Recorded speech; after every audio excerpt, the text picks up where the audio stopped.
사람 살아가는 데는 원칙이 있습니다. 여러 가지 원칙이 있죠. 좋지 않은 원칙도 있고 좋은 원칙도 있는데, 좋지 않은 원칙은 개혁되어야 되고 바뀌어야 되는가 하면, 좋은 원칙은 깨지면 안 되는 것, 없어지면 안 되는 것이라고 저는 생각을 합니다. 그래서 이제 부자 간에도 여러분 원칙이 있는 거죠.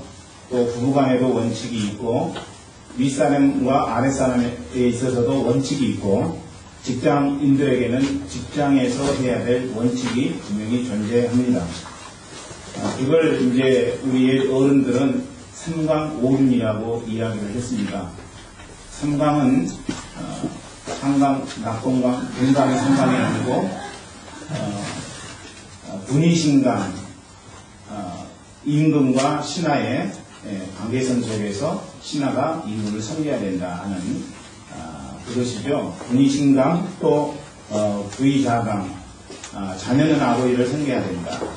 또 부의부강, 아내는 남편을 섬겨야 된다. 근데 요즘에는 이 원리 원칙들이 잘 지켜지지 않고 있어요. 아니라 여러분 이 거꾸로 된 듯한 그런 느낌이 많아요. 과거에는 자녀가 아버지를 섬겨야 됐는데, 요즘은 아버지가 자녀를 섬기지 아니하면 좋은 아버지라고 자녀에게 불림을 전혀 받지 못합니다.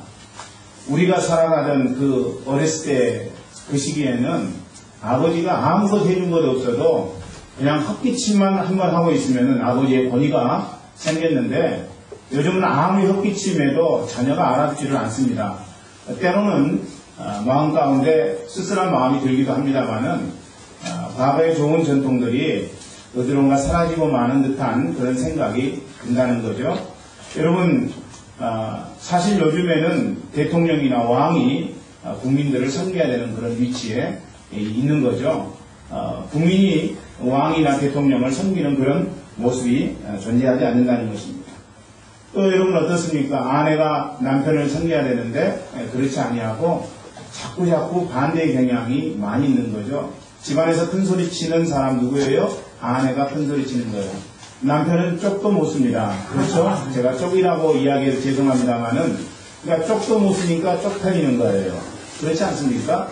아내 눈치를 봐야 되고, 어디라도 한번 가려고 생각을 하면은 전날부터 그 재롱을 피워야만이 아내하고 어디 한번 갈 수 있는 그런 상황이 된다는 것이죠. 오류는 여러분 자동차의 바퀴 4개에다가 스페어 타이어까지 해서 5개 바퀴를 의미하는 게 아닙니다. 오륜이라고 하는 것은 여러분 알다시피 분신유의, 신하와 임금 사이에는 의리가 있어야 된다. 또 부자유친, 아버지와 자녀 사이에는 친밀함이 있어야 된다. 우리가 부부유별, 부부간에는 지켜야 될 도리가 있다. 그리고 장유유서, 윗사람과 아랫사람에는 차이가 있다는 사실을 이야기해 주는 거죠. 부무유신, 친구들 사이에는 의리가 있어야 된다. 이걸 여러분 우리가 오륜이라고 이야기합니다. 굉장히 좋은 전통이 우리나라에 있었습니다. 그런데 물론 이런 것들이 많이 원칙이 깨지고 사라지고 말았다는 것이죠. 사회 속에서도 우리가 지켜야 될 원칙이 있지만은 영적인 세계 속에도 마찬가지입니다. 여러분 성경에 보니까 신약성경 등의 13권을 바울이 기록했습니다만은, 바울이 기록한 이 말씀들 속에서 나와 있는 바울의 인생 원칙, 신앙 원칙, 그리고 성경 원칙은 무엇입니까? 그거는 여러분 남의 터위에 교회를 세우지 않겠다라고 하는 거였어요. 어디 이뿐입니까? 여러분 바울이 갖고 있었던 하나의 신앙적인 원칙은 하나님 뜻대로 하겠습니다. 이거였어요. 그러니까 범사에 여러분 바울은 하나님 뜻대로 하겠습니다. 그리스도 예수 안에는 얼마든지 예가 되나니 아니요가 되지 않는다는 것이죠. 하나님이 우리에게 말씀하시면, 하나님이 우리에게 부탁하시면, 하나님이 우리의 심령 가운데 강권하시면은 내가 할 수 없는 일이라고 할지라도 그것은 아멘으로 하답할 수 있는 거리가 될 수 있다는 것입니다. 우리도 이런 신앙생활 원칙을 가져야 돼요. 오늘 우리가 예배 드리고 있습니다만은 예배 속에는 예배의 원칙이 있습니다. 우리가 기도합니다만은 기도도 기도의 원칙이 있다는 거예요. 그냥 무조건 이야기한다고 해서 기도가 되는 것이 아니고 기도할 때 우리가 더 하나님 앞에 아름답게 응답하는 기도의 원칙들이 존재한다는 것입니다. 목사는 목사로서 지킬 원칙이 있고 성도는 성도로서 교회 안에서 지킬 원칙이 있는 것입니다. 여러분뿐만 아니라 우리가 살아가는 삶의 여정 속에 사회 속에서 신앙생활 속에서 지켜야 될 원칙이 있는가 하면 하나님도 하나님 나름대로의 원칙을 갖고 계시다는 것입니다. 그 원칙을 우리가 알려면은 성경 말씀 속에는 하나님께서 이 세상을 다스리는 원칙이 무엇인가에 대해서 분명하게 말씀해 주고 있습니다. 다시 말하자면은 하나님이 사람을 어떻게 다루시는가, 사람에 대해서 어떻게 생각하시는가, 사람이 어떻게 할 때 하나님이 기뻐하시는가, 하나님이 나름대로 우리 인간들에게 원하시는 바를 기록한 말씀, 하나님이 우리 인간을 향해서 너희가 하고 원하는 원칙들을 기록한 말씀이 바로 성경 말씀이라고 하는 것입니다. 성경 말씀을 읽고 하나님이 우리에게 주신 이 원칙 앞에 응답하면 할렐루야지만 우리가 그 하나님의 말씀 앞에 응답하지 못한다면 하나님은 매우 우리를 향해서 섭섭해 하신다는 것입니다. 그러니 여러분 모두가 하나님 다스리는 원칙에 의해서 인생을 사시는 복되고 귀한 인생이 되기를 주의 이름으로 축원합니다. 헌신 예배도 마찬가지예요. 여러분 헌신 예배에도 원칙이 있다는 것입니다. 이 원칙이 빠지면 안 된다는 것이죠.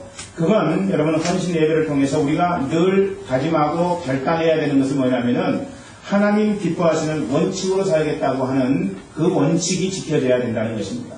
우리가 헌신 예배를 드리는데 하나님 뜻대로 살겠습니다. 하나님 기뻐하는 대로 살겠습니다. 하나님 바라시는 대로 살겠습니다. 라고 하는 이 결단의 원칙이 빠져버린다면 헌신 예배는 무의미한 예배가 되고 만다는 것입니다. 그렇기 때문에 오늘의 말씀을 통해서 여러분 모두 하나님 기대하시는 헌신하는 귀한 주의 백성 되기를 주의 이름으로 축원합니다.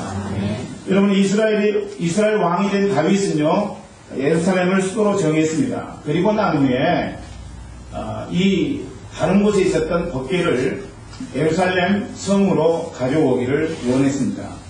그리고 나서 이 법궤가 예루살렘에 들어오게 되면은 이스라엘 백성들의 신앙을 다시 한번 새롭게 정비하기를 원했습니다. 이를 위해서 당시 기럇여아림이라고 하는 곳에 있었던 법궤를 예루살렘으로 옮겨오고자 합니다. 그런데 심각한 문제가 발생하고야 맙니다. 법궤 이동 중에 우사라고 하는 자가 죽음을 당하게 되죠. 여러분 왜 이런 일이 발생했을까요? 다윗은 지금 좋은 일을 하고 있는 중 아닙니까? 하나님의 말씀인 법궤를 예루살렘 성에 가지고 와서 그리고 그 법궤의 말씀을 통하여서 백성들의 신앙 상태, 하나님을 향한 사랑의 마음을 다시 한번 재점검하고 그리고 올바로 응답할 수 있도록 그렇게 하고자 했던 것인데 이렇게 좋은 일을 도모한 사람 가운데 좋지 않은 일이 발생하고야 말았다고 하는 것입니다. 우사라고 하는 이도 다윗의 명령에 따라서 하나님의 일을 수행하는 중에 있었다라는 것입니다. 여러분 그렇죠? 하나님이 일을 수행한 거예요. 다윗이 법궤를 예루살렘까지 가져와야 되겠다라고 하니까 기럇여아림에 있었던 법궤를 옮기는 중에 죽임을 당했다. 여러분 이해할 수 없는 사건이 발생한 것이라고 하는 것입니다. 그런데도 여러분 사람이 죽은 사건이 발생했다면은 잘못돼도 뭔가 잘못됐다는, 크게 잘못됐다는 생각을 우리가 할 수밖에 없다는 것이죠. 하나님의 일을 수행하는 중에 있었지만 죽임을 당했다. 그것은 평범한 사건은 아니라고 하는 것입니다. 이 법궤 운반의 문제는 무엇일까요? 운반 방법이 잘못된 것이 문제였습니다. 법궤는요 반드시 레위 지파 중에 고핫 자손이 이 법궤를 움직이고 이동시켜야만 했다는 것입니다. 고핫 자손 또한 법궤에 손을 대게 되면은 직접적으로 손을 대게 되면은 아무리 고핫 자손이라고 할지라도 죽음을 당하게 될 수밖에 없다는 것이죠. 그런데도 다윗은 이를 무시하고 법궤를 수레 위에 실어 운반하려고 했습니다. 뿐만 아니라 우사는 법궤에다가 직접 손을 댔기 때문에 하나님이 강력하게 그 자리에서 죽임을 당하게 되는 그런 상황을 경험하게 됩니다. 하나님의 법은 하나님의 말씀대로 처리되는 거예요. 여러분 믿습니까? 하나님의 법, 하나님의 말씀은 하나님의 말씀대로 처리된다는 것입니다. 이 사건은 상식적으로 생각하면은 별일이 아닌 것처럼 느껴집니다. 이 별것 아닌 것 같은 사건을 보면서 우리는 두 가지 중요한 교훈을 받게 됩니다. 첫째는 뭐냐면은 목적도 중요하지만 과정도 중요하다는 것입니다. 여러분, 선한 동기와 열심을 가졌어요. 결과는 극히 하나님이 좋아하실 일입니다. 기란 여하신에 있었던 법궤를 예루살렘으로 가지고 오면은 하나님이 기뻐하실 것 아닙니까? 이건 하나님이 정말로 기뻐하시는 일이었어요. 하나님 바라시는 일이었다는 것입니다. 결과만 놓고 보면은 기란 여하신에 있었던 법궤를 예루살렘으로 이동시키면은 그건 하나님이 너무나도 기뻐하시고 좋아하는 일이 되는 것이었다는 이야기입니다. 그러나 하나님의 뜻에 합당하지 않은 방법으로 추진됐다고 하는 사실. 여러분, 하나님이 원하시는 방법으로 예루살렘 성에까지 이 법궤가 이동되어야만 그것이 하나님이 기뻐하시는 일이 된다는 것입니다.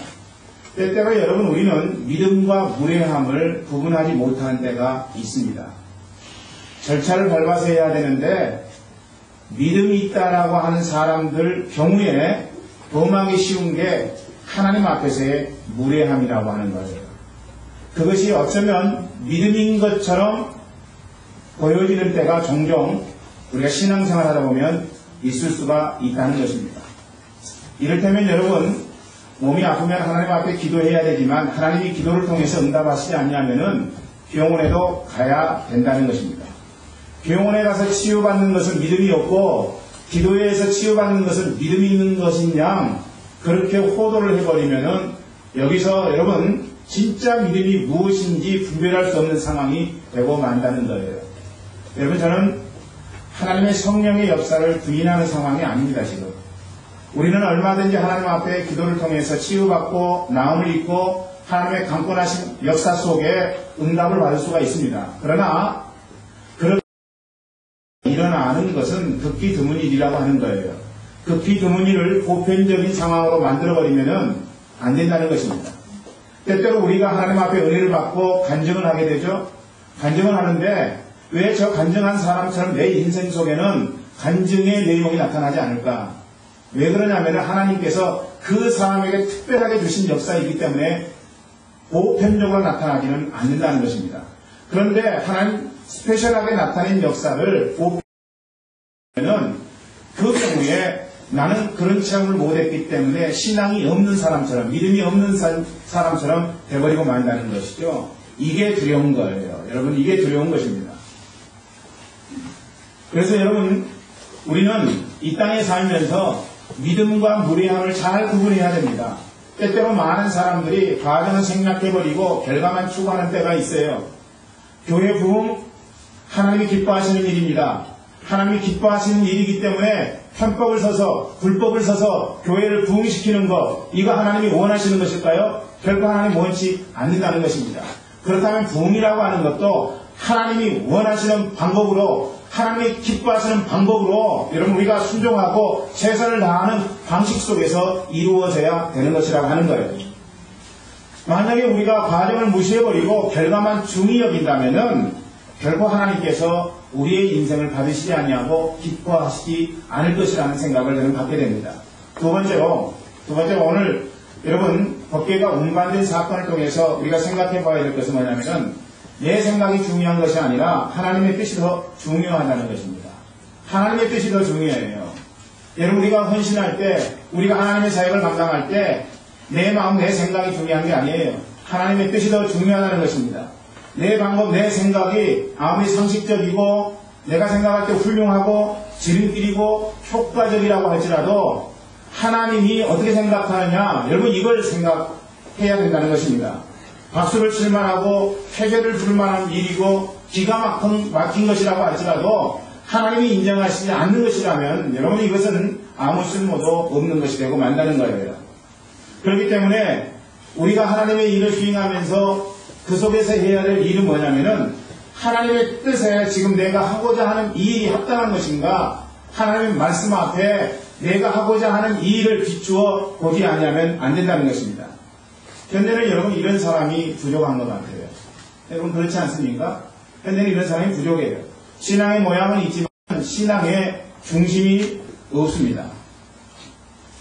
신앙의 모양은 있어요. 여러분 신앙생활 하는 것 같고 하나님 앞에 응답하는 것 같은데 진짜 하나님의 뜻 앞에 응답하는, 하나님이 말씀하시면 응답하고 하나님이 말씀하시지 아니하면 말씀하실 때까지 기다리는 신앙의 중심이 분명한 사람은 그렇게 많지 않다라는 것입니다. 하나님께서는 그분의 방식, 그분의 원칙으로 일을 처리하시기 때문에 그렇습니다. 사랑하는 형제자매 여러분, 여러분 지금 일을 어떻게 하고 계십니까? 저는 여러분들이 모두 다 하나님 말씀 앞에 순종하기를 주의 이름으로 간절히 소망합니다. 11세기 독일의 황제였던 헨리 3세가 왕 노릇을 하다가 너무나 지쳤어요. 여러분 왕 노릇 하기가 쉽지 않을 겁니다. 저는 해보지 않았습니다만은 여기서 이런 소리가 나오고 저기서 저런 소리 나오고 이 지역에서 이런 소리 나오고 저 지역에서 저런 소리 나올 때 많이 힘들고 괴롭고 고통스러우리라고 생각을 합니다. 그래서 이제 이 헨리 3세가 내가 더 이상 왕 노릇 하고 싶지 않다 이렇게 생각을 했어요. 이유는 스트레스를 너무 많이 받았기 때문에 그렇습니다. 하루 스트레스 안 받을 날이 없었고 마음 답답한 그런 상황이 그의 인생 속에 계속됐기 때문에 그의 생각이 더 이상 왕을 하지 않고 싶다 이런 생각을 하게 된 것입니다. 그리고 그는 아무 생각 없이 수도하는 수도사를 동경하기 시작했습니다. 수도사는 얼마나 마음이 편안할까? 얼마나 마음이 편안할까? 아무것도 생각하지 않냐고 수도원에서 날마다 말씀 읽고 기도하고 묵상하고 하나님 뜻을 추구하고 이런 수도사가 부럽다. 그래서 여러분 헨리 3세가 수도사가 되기를 원했습니다. 괴로울 때 여러분 우리도 그렇지 않아요? 아무 생각 없이 절간에 들어가서 중이나 되고 싶다 이런 생각을 우리가 지금은 안 하지만 예수 믿기 전에는 얼마든지 한 상황이었다고 하는 것입니다. 예수 믿은 사람도 그런 쓸데없는 소리를 하는 사람도 종종 있습니다만은 다 이면 또 중이나 된다 뭐 이렇게 대답하는 사람들이 있을 수 있다는 것이죠. 괴로운 거예요. 괴로운 거는. 여러분 가정에서 내가 만족함을 누리지 못하게 되면 때때로 그런 생각하는 거예요. 다 집어치우고 싶다. 내가 한 일들이 잘 되면 얼마나 좋겠어요. 스트레스 없이 그냥 평안한 가운데 이 일 저일 감당하면 얼마나 좋겠어요. 그런데 우리의 인생이 그렇게 나가지 않더라는 것입니다. 살다 보면은 엄청난 스트레스, 일이 잘 풀리지 아니하면은 너무나 힘들고 괴로운 삶이 우리의 인생이라면은 그런 인생을 경험하면서 우리는 다 집어치우고 싶은 그런 생각이 들 때가 있다는 것입니다. 헨리 3세도 그랬다는 것이죠. 그래서 당시 유명한 수도원 원장이었던 리차드를 찾아가서 그에게 부탁을 합니다. 나를 수도사가 되게 해 주십시오. 그때 리차드 원장이 이렇게 이야기를 했습니다. 황제폐하 수도원에서는 상급 수도사에게 절대적인 순종을 해야 됩니다. 그거 아시죠? 그랬더니 이제 헨리 3세가 잘 알고 있습니다. 제가 절대적으로 순종하겠습니다. 노력하겠습니다. 리차드 원장이 그러면 제가 첫 번째 교육을 하나 드리겠습니다. 뭐였을 것 같아요, 여러분? 이 리차드 원장이 황제에 지금 당장 궁궐로 들어가서 왕위를 수행하십시오. 이런 명령 하나를 교육 하나를 줬다고요. 그래서 헨리 3세는 결국 수도원에 못 들어가고 다시 궁궐로 돌아가게 됩니다. 그러나 그때부터 심기일전하여서 열심히 나라를 다스리게 되었습니다. 그가 죽었을 때 그의 묘비에 이런 기문이 새겨졌다고 합니다. 나라와 백성을 성실하게 섬겼던 황제가 이에 잠들다. 여러분 우사가 죽고 난 다음에요 다윗이 깨달았어요. 다윗이 깨달았습니다. 목적도 중요하지만은 과정도 중요하다는 사실. 내 생각이 기가 막혀도 그걸 하나님 뜻 앞에 비춰보는 과정이 필요하다는 것. 다윗이 그걸 발견하게 된 거예요. 우사가 죽으면서 왜 이런 일이 발생했을까? 좋은 일을 하고자 했던 것인데 하나님 앞에 영광 돌리는 일을 하고자 했던 것인데 왜 이런 일이 발생했을까? 그래서 이제 다윗은 처음 법궤를 옮길 때와 달리 법궤를 옮기게 됩니다. 본문은 그 상황을 기록하고 있는 부분이에요. 추측하자면 다윗은 왜 그런 현상이 발생했는지 먼저 말씀을 보았을 것이라는 생각을 저는 갖게 됩니다. 어떤 말씀을 봤어요? 민수기 4장 15절 16절에 기록되어 있는 말씀을 보았을 것입니다. 여러분 한번 말씀 읽어볼까요? 민수기 4장 15절 16절 말씀입니다. 시작. 행리할 때 아론과 그 아들들이 성소와 성소의 모든 기구덕기를 피라거든 고앗 자손이 와서 매일 것입니다. 그러나 성물은 만지지 말지니 죽을까 하느라. 해방 물건 중에서 이것들은 고앗 자손이 매일 것이며 제사장 아론의 아들 엘르아살에 맡을 것은 금이와 분향할 향품과 항상 드리는 소재물과 간이며 또 장막의 전체와 그 중에 있는 모든 것과 성소와 그 모든 기분이라. 다윗이 이 말씀을 보면서 아하 그렇구나, 법궤를 옮길 때에는 하나님께서 제정하신 법칙 그대로 해야만 되는구나, 이걸 여러분 알게 된 거예요. 민수기 4장 15절 16절에 있는 말씀을 통해서 다윗은 그것을 아마 깨달았을 것입니다. 그래서 다윗은 하나님의 율법에 의거하여 법궤를 옮기게 되죠.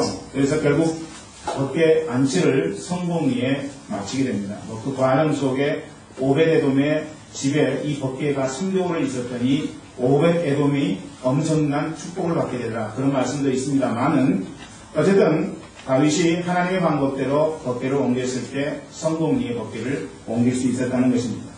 특히 중요한 것은 법궤를 운반할 때 다윗이 한 행동이라고 하는 것입니다.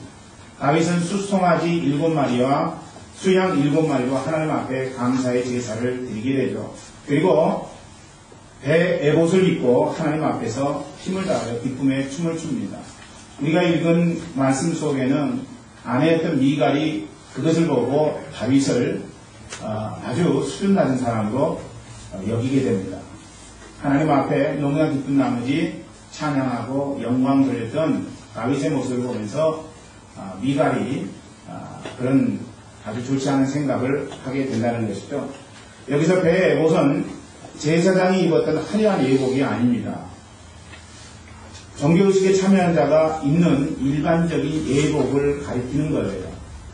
그러니까 지금 다윗은 한 나라의 왕으로서 법궤가 들어올 때 춤을 추고 하나님 앞에 찬양하는 게 아니에요.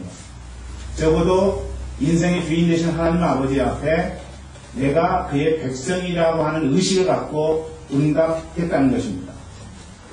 즉 법궤 옮기는 행위를 통해서 다윗은 지금 진정한 내 인생의 주인과 왕 되시는 하나님을 만나게 됐고, 그리고 그 하나님 아버지 앞에 응답하는 행동을 했다는 것이죠. 그렇다면 여기서 우리가 깨달아야 될 메시지는 분명한 것입니다. 헌신이라고 하는 것, 그것은 어떤 상황에서도 하나님 만나는 작업이어야 된다는 것입니다. 여러분이 교회를 위해서 헌신한다, 하나님 만나야 돼요. 여러분이 또 사람들을 위해서 섬김의 도리를 한다, 그때 여러분 하나님을 만나셔야 된다는 것입니다. 여러분이 어떤 일을 감당하든지 그것이 하나님 앞에 헌신이라고 생각된다면 그 헌신은 결국 하나님을 만나는 작업이 될 수밖에 없다는 거예요.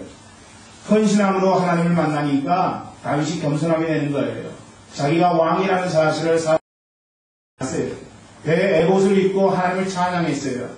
여러분, 그러니까 여러분 하나님을 만나게 되니까, 헌신함을 통해서 전능하신 하나님을 발견하게 되니까 다윗이 어떤 삶의 행동을 가졌느냐면은 성숙된 삶의 모습을 갖게 되었다는 것입니다. 혹시 여러분 헌신하고 나서 오히려 마음이 강팍해지지는 않습니까? 헌신하면 헌신할수록 우리의 삶 가운데 나타나야 될 것은 뭐냐면은 겸손함이라고 하는 거예요. 우리가 다른 사람을 섬기면 섬길수록 우리의 삶의 여정 속에 돋보여야 될 것은 뭐냐면은 하나님 내 인생의 주인이십니다라고 하는 하나님이 나를 다스리는 그 삶의 모습이 극명하게 삶 가운데서 드러나야 된다고 하는 것입니다. 혹시 여러분 헌신하면서 교만해지지는 않습니까? 나는 이런 일을 감당하는데 저 사람은 뭐야? 여러분 그런 마음이 여러분의 마음 심령 속에 든다면은 그건 하나님 앞에 헌신한 게 아니에요. 그건 하나님 앞에 마땅히 드려지는 헌신이 아니라고 하는 것입니다. 온전한 헌신이 아니라고 하는 것이죠. 온전한 헌신은요, 헌신을 하면 할수록 그 마음 속에 가난한 마음이 생기고 겸손한 마음이 생기고 나보다 남을 낮게 여기고, 그래서 그 사람의 형편을 생각하게 되고 그 사람 입장에서 돌봐주고, 여러분 이런 모습이 삶 가운데 드러나게 되어 있다는 것입니다. 성경에 보면은 여러분 마르다와 마리아가 나오게 되죠. 많이 설교하는 내용입니다만은 오늘 다시 한번 이야기하자면은 마르다는 주님을 위해서 식사 공개의 일을 맡았습니다. 아름다운 헌신이죠. 얼마나 귀한 일입니까? 예수님이 자기 집에 왔는데 식사를 대접해서 예수님께 드린다는 것, 여러분 너무나도 아름다운 일입니다. 그렇게 그 일로서 주님을 만나야 되는 거예요. 마리아는 예수님의 발치에 앉아서 예수님의 말씀을 듣는 것으로 응답했고, 마르다는 부엌에 가서 예수님 대접할 음식을 준비하는 것으로 헌신했다면 그것으로 마르다는 주님을 만나야 되는 거예요. 그런데 주님을 만나지 못했어요. 마르다가 음식 준비하다가 편하게 있는 마리아가 자꾸 의식이 되어집니다. 사랑하는 형제자매 여러분, 봉사하고 헌신하고 주님을 위해서 성김을 갖다가 자꾸 봉사하지 아니하고 헌신하지 아니한 다른 사람이 생각나면요, 그거 하나님 앞에 온전한 헌신은 아니라는 거예요. 여러분, 비교하지 않는 것입니다. 나보다 남을 낮게 여기는 거예요. 주님이 원하시는 겸손함 속에 내가 있게 되는 거예요. 이게 진짜 헌신이라고. 자꾸 봉사하면서 여러분 다른 사람이 생각이 나고, 그리고 마음에 불편함이 생기고 짜증이 나고 내가 이거 감당할 수 없다 이런 생각이 들면은 스톱! 그때 끝마쳐야 돼요. 헌신 더 이상 하나님이 기뻐하시는 헌신은 아니에요. 그렇기 때문에 그런 마음이 들거든요. 여러분 마음을 정리시켜야 됩니다. 여러분 손을 정리시켜야 돼요. 여러분 발을 정리시켜야 돼요. 여러분 눈을 정리시켜야 됩니다. 더 이상 봉사하면 안 돼요. 하나님 받지 않습니다. 물론 그럼에도 불구하고 저는 하라고 합니다만은 하나님은 여하튼 받지 않아요. 저는 그렇게 생각을 합니다. 진짜 헌신의 종류가 아닌 거예요. 그렇기 때문에 그런 마음이 들면은 멈춰야 돼요. 한 걸음 더 나가 생각해 보십시다. 자, 두 번의 법궤 이전 사건은 표면적으로 비슷했어요. 그렇지 않습니까? 법궤를 그냥 실어 나누는 거 표면적으로 보면 똑같은 거 아니겠습니까? 그러나 그 결과로 지난번에 사람이 죽었단 말이에요. 그런데 이번에는 하나님께서 찬양을 받으셨어요. 무슨 찬양입니까? 여러분, 하나님께서 원하시는 방식이냐 아니냐의 차이라고 하는 것입니다. 우리가 헌신하고 우리가 봉사할 때 하나님이 기뻐하는 방식으로 응답하면 그 일을 가지고 하나님 찬양 받으세요. 그런데 하나님이 원하시지 않는 방식으로 우리가 헌신하고 우리가 섬김을 갖는다면은 그것을 통해서 죽음이 있다고 하는 것입니다. 즉 하나님이 원하시는 찬양이지만은 하나님이 원치 않으시면 죽음인 거예요. 그렇다고 보면은 사실 우리의 헌신이 얼마나 하나님 뜻대로 했겠는가 이런 생각을 갖습니다. 여러분 얼마나 하나님 뜻대로 헌신하셨어요? 내 헌신이 잘못된 헌신이었구나 이런 생각 들지 않으세요? 그렇다면 여러분이 잘못된 헌신을 하셨다면 여러분은 그 자리에서 죽었어야 됐어요. 근데 하나님의 은혜로 지금 살고 있잖아요. 사실 여러분 우리가 하나님 앞에 헌신할 때 하나님이 원하시는 방법대로 하지 않아서 우사처럼 죽는다면은 우리는 수십 번 아니 수백 번 아니 저는 한 수만 번 될 것 같아요. 하나님 앞에 믿음의 응답으로 섬기지 못했고 헌신하지 못했던 그런 상황일 때마다 주님이 너 잘못됐구나 하고 죽게 하셨다면 저는 수만 번 죽었으리라고 생각을 합니다. 하나님 은혜로 목숨 붙어 있지 오늘 제가 온전히 여러분 앞에 서 있지 못할 것이라는 생각을 갖습니다. 저도 그래요. 그러니까 24시간 교회만 생각하고 성도들만 생각하는 저도 하나님 뜻대로 헌신하지 못하는 때가 있다는 것입니다. 두렙돈을 드린 가부가 있어요. 여러분 물론 자기 재산의 전부죠. 두렙돈은 아주 작은 돈인데 이 가부는 자기의 전 재산을 드렸습니다. 예수님이 받으셨어요. 그렇죠? 예수님이 받으셨다고 성경은 이야기하고 있습니다. 그리고 사도행전을 보면은 교회가 최초로 시작되어서 한참 부흥할 때 자기 재산의 반을 드린 예루살렘 교회에 아나니아와 삽비라가 있습니다. 누가 더 믿음 있는 행위를 했어요? 누가 더 믿음 있는 행위를 했습니까? 가부요? 대답해보세요. 함정이 있을 거다. 생각하죠? 여러분 대답해보세요. 예수님이 인정한 믿음이요 가부의 믿음은 두렙돈을 드렸는데 그런데 아나니아와 삽비라는 죽었어요. 물질 드리고 나서 그 자리에서 죽었습니다. 누가 더 믿음 있는 거예요? 가부가 믿음이 있잖아요. 여러분 그렇게 어려워요 이 문제가? 쉬운 문제잖아요. 가부가 믿음이 있는 거예요. 그런데 오늘날 현대교회는 가부를 믿음이 있다고 이야기하지 않습니다. 누구를 믿음이 있다고 이야기해요? 아나니아와 삽비라예요. 하나님은 아나니와 삽비라가 온전한 헌신을 하지 않았기 때문에 그 자리에서 죽게 만드셨지만은 오늘날 현대교회는 목사를 비롯해서 많은 성도들은 아나니아와 삽비라와 같이 자기 재산의 반이라고 드릴 수 있는 그런 자를 더 기이 여기고 그런 자를 더 믿음이 있다고 여기는 상황이라고 하는 것입니다.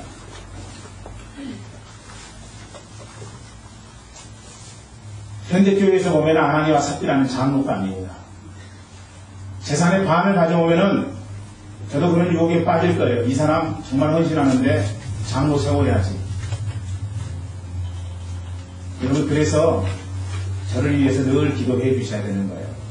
하나님, 우리 목사님 노망 들지 아니하도록 도와주시옵소서.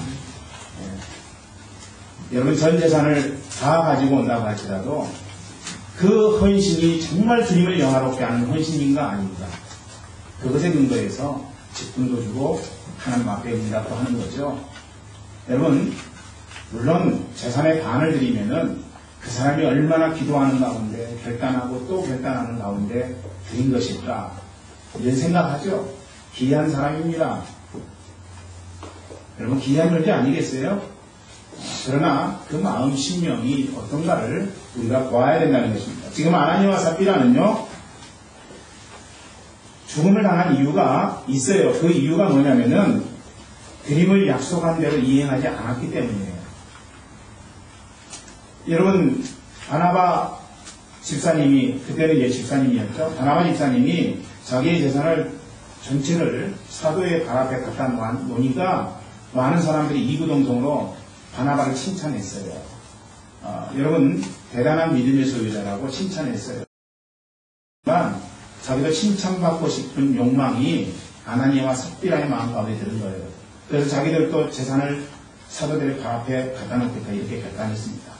그래가지고 갖다 놓을 순간에 잠시 잠깐 사단이 미혹을 했어요. 이거 내 재산 전부인데 반만 갖다가 놓는다고 한들 사도들이 그것을 알겠느냐, 이런 마음이 들었어요. 그러니까 무슨 마음이 든 거예요? 본인이 영광받고자 하는 의도 속에서 하나님 앞에 헌신하게 되니까 결국에는 아나니아와 삽비라가 죽음을 당하게 됐다는 것입니다. 경경심리로 우리가 하나님 앞에 헌신하면 안 된다는 것이죠. 창세기에도 아벨의 재산을 받으시고 가인의 재산은 우리 주님이 받지 아니한 사건이 있습니다. 차이는 어디에 있어요? 여러분, 아벨은 하나님이 기뻐하시는 제사를 드린 거고 가인은 하나님이 기뻐하시지 않는 제사를 드린 차이점입니다. 때때로 우리는 하나님을 위해 헌신한다고 이야기를 하죠. 그렇지 않습니까? 그러나 그 헌신은 철저하게 하나님 입장에서 진행되어진 헌신이어야 된다는 것입니다. 내 생각, 내 입장, 내 방식에 근거한 것은 안 돼요. 왜 그러냐면요, 수고는 수고대로 하고 나서 그러니까 책망은 책망대로 받기 때문에 그렇다는 것입니다. 그러므로 헌신은 참 하나님께서 기뻐하실 만한 방법에 근거한 헌신이어야 돼요. 오늘 이 자리에 여러분 이 말씀 들으면서 그러면 나 헌신 안 할래? 이렇게 생각하시는 분이 있을까봐 말씀드리는데, 헌신하면 하나님이 우리에게 참 멸류관을 허락해 주신다는 이 성금의 마음을 갖고 주님 앞에 헌신하고 봉사하시기를 저는 소망합니다. 어떤 교회가 분열되어 있어요. 분열 뒤편에는요, 전부 다 목사들이 있습니다. 한국 교회 그렇게 많이 분열되잖아요. 분열되는데 목사가 뛰게 되면 분열되게 되어 있더라고요. 제가 어느 교회를 보더라도 성도들끼리 분열되지는 않아요. 그 분열되는 현장 속에는 항상 목사가 들어가 있습니다. 어떤 방식으로 하는지는 모르겠습니다만은 하여튼 분열의 중심에는 대부분 목사가 뛰어 들어가 있습니다. 갈라진 교회, 그리고 이제 교인들을 갈라가지고 나온 교회 목사님에게 제가 물어봤어요. 어떻게 이 교회를 이렇게 할 수가 있습니까? 제가 물어봤더니 그 목사님이 이런 대답을 하더라고요. 나도 교회를 위해서 최선을 다했습니다. 교회를 위해서 최선을 다했다고 이야기를 하더라고요. 그래서 제가 마음 가운데 묻고 싶은 이야기가 있었어요. 뭐를 묻고 싶었느냐면은, 목사님 누구를 위한 최선입니까? 누구를 위한 헌신입니까? 여러분, 제가 이제 그런 그 질문을 하고 싶었는데 그 목사님께서는 그런 질문을 하지 못했어요. 누구를 위해서 헌신하는 겁니까? 나를 위해서? 나하고 관계하는 사람들을 위해서? 아니요. 우리의 헌신은요, 대상이 하나님이어야 된다는 거예요. 하나님을 바라보면서 해야 된다는 것입니다. 어쩌면 지금 우리의 헌신은 나를 위한 헌신을 하고 있는지도 모릅니다. 그러면서도 우리가 뭐라고 이야기해요? 하나님을 위해서, 교회를 위해서, 목사님을 위해서 헌신한다고 이야기를 합니다. 진짜 따져보세요. 진짜 따져보세요, 여러분. 헌신할 때. 내 신경, 내 뒤에 것을 줘도 내가 지금 계속 하는 헌신이지. 그거 보면 알 수 있어요. 하나님을 위한 헌신이라면요, 하나님이 인정해 주시면 되는 거예요. 그분 한 분만 나를 인정해 주시고 나를 받아주시면은 사람들이 나에 대해서 인정해 주지 않아도 사람들이 나를 좀 거슬리게 만들어도 하나님 앞에 드리는 헌신인데 사람들이 어렵게 한다고 그걸 어찌 포기할 수 있게 되냐는 거예요. 아니죠. 그러면 그럴수록 하나님 앞에 더욱더 아름답게 헌신해야 된다는 것입니다. 하나님을 위한 헌신이라면 하나님이 인정하시면 그것으로 끝나는 거예요. 여러분 문제돼요? 문제될 것 없잖아요. 하나님이 나를 인정해 주시는데 하나님이 나를 받아주시는데 사람이 받아주지 않냐고 사람이 이해해 주지 않는다 할지라도 그건 아무런 문제가 되지 않는다는 것입니다. 그런데 하나님 앞에 드리지 않냐고 사람 보이게 일하니까 사람 인정해 주지 않냐고 사람이 내 뒤 거슬리게 하면은 괴로운 거예요. 힘든 거예요. 그만하고 싶은 거예요. 여러분 그런 것 아닙니까? 물론 우리 교회 성도들 가운데는 진짜 헌신하는 분들이 많이 있어요. 그런 분들을 볼 때마다 고개가 숙여져요. 제 마음이 정말 그분을 위해서 기도하고 싶은 마음이 그래요. 그래서 실제로 하나님 앞에 간절히 기도합니다. 그러나 모든 분들이 다 온전한 헌신하는 것은 아니더라는 것이죠. 내 감정과 내 정서가 너무도 중요한데 그래서 내가 더 이상 할 수 없으면 그건 헌신이 아니라는 것이죠. 여러분 앞에 하나님이 계세요. 그렇죠? 그 하나님이 여러분을 보고 계십니다. 그 하나님께서 여러분의 행위를 인정할 만한 일입니까? 그렇다면 그 질문 앞에 여러분 예라고 대답하신다면 묵묵히 감당하세요. 주님 의지하시면서. 주님 의지하시면서 하나님만 바라보며 응답하시라는 것입니다. 오늘의 여장년 헌신 예배로 하나님 앞에 예배하고 있습니다. 저는 우리 교회 여장년을 비롯한 모든 성도들이 진짜 헌신하기를 소망합니다. 헌신할 때 이 질문 잊지 마세요. 누구를 위한 헌신입니까? 누구를 위한 헌신입니까? 헌신을 위한 헌신인가? 아니면 하나님을 위한 헌신입니까? 나는 지금 누구를 위해서 헌신하고 있는가? 하나님 뜻대로 응답하는 헌신이 있기를 주 이름으로 간절히 축원합니다. 기도하십시다. 프라하님교회 처음 방문하여 예배한 유혜롱 형제님과 김지은 자매님 두 분 주께서 들어주셔서 저들의 인생 속에 하나님이 만지시고 일하시는 역사가 충만할 수 있도록 주님 축복해 주시옵소서. 특별히 상을 당한 김현진 형제님 가정과 신영욱 집사님 가정을 주의 장중에 붙드셔서 남은 가족들 평강의 평강으로 주께서 인도하여 주시옵시고 하나님 온 가족이 이제 어머님과 아버님의 전자를 좇아 예수 그리스도를 믿는 믿음 안에 분명하게 거할 수 있도록 주님 축복해 주시옵소서. 한국으로 귀국하는 이지환 형제님 가정을 하나님 당신의 놀라우신 날개 그늘 아래 품어주셔서 어느 곳에 있든지 늘 주님 사랑 체험하는 복되고 귀한 가정으로 주님 인도해 주시옵소서. 지금은 우리도 예수 그리스도의 놀라우신 은혜와 아버지 하나님의 만극하신 사랑하심과 성령의 감화 내려 충만하시니 오늘 하나님 아버지 앞에 예배를 드리면서 하나님 당신이 기뻐하시고 원하시는 헌신하겠습니다. 이렇게 결단하는 백성들 머리 위에 가정 위에 하는 사업 가운데 일 가운데 지금부터 영원토록 함께 하시기를 간절히 축원하옵나이다. 아멘.